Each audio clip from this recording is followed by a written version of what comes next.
Hello, I'm Arka Bhattacharjee, and I'm a freshman. And the category I did is project programming. So my project is a multifunctional calculator that I made using Python.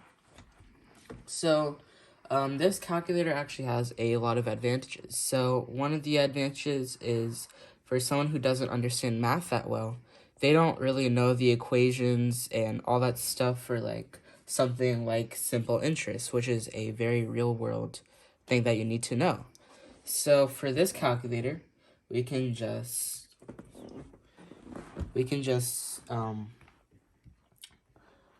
use this calculator right here. And okay, so for simple interest, number 9, so we just input that option, and then we enter the principal amount, and the principal amount we're just gonna say $1,000, and then enter the number of years. The number of years we're just gonna say 5 years, and then for the rate of interest we're just gonna say let's say 5%. So then the simple interest is $250. And then, so this is actually very helpful because for people who don't understand math that well, they don't know the equation for simple interest. And if they search up the equation, they don't really know what the variables stand for. So here, they can just enter the principal amount, which they already know. They can enter the number of years, which they already know, and they can enter the rate of interest, which they already know. So we're just going to exit out here. And then, so for making the program. So for making the program, I have a variety of options, which is why it's called multifunctional. And there, we can do area, we can do exponents, we can do addition, subtraction, division, we can do square roots. And so I actually have 12 options that I made using this calculator. So I did square area, rectangle area, circle area, exponent, addition, subtraction, division, square root, simple interest, circle circumference, polygon perimeter, even or odd, and then those are my 12 options. And then so how I made the program. So for each option, I just put if ch, which means choice, and then 1, then it will show the equation for square area. So then this is my string right here. The pink represents the string. And so x equals float input, and then the blue is going to be what's represented on the screen, so enter side. And then SQU equals x times x, and x times x is going to be the equation that I'm using to solve the square area. And then print area of the square is, which is going to be displayed on the screen once I actually run the program. And then it's going to be XQU, which is going to be the area of the square. So float, it actually has a lot of benefits. Float, you can put decimals, positive numbers, negative numbers, and there are also many different values you can also put, many different code that you can put. One example is int, which stands for integer. And integers are actually useful for also different programs. And I'll show you one later in the video. And so for run, if I do this, let me make it bigger. So square area 1, enter side, I'm just going to say like 10. Area of the square is 100, so that I can do that with integer. I can also do that with float, with using float. And one thing I can't do with int is enter side 4.5. It says there's an error because it's a decimal. But I can use it using float though. So I'm just going to show float. Okay. Save. Enter choice 1, 4.5. And then the area of the square is showing, which is 20.25. So there are a bunch of benefits using float.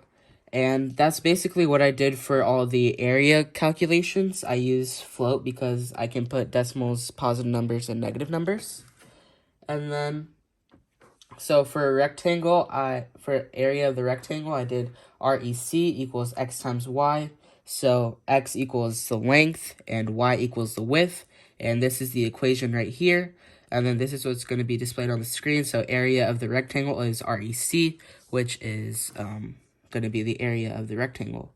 And so REC and SQU and CIR, which is circle area, those are all defined up above, because if I don't define it, then the Python won't know what to calculate, because it needs to be defined.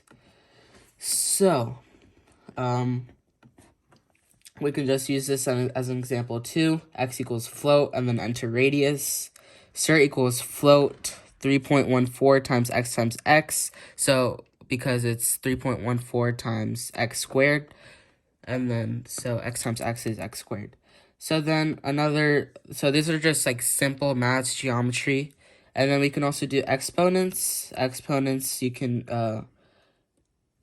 okay, exponents right here. So x times y. And that basically just shows the exponent. And for people who don't understand math that well, they can actually use this to their advantage here, because they probably don't know what the exponent sign looks like on the calculator.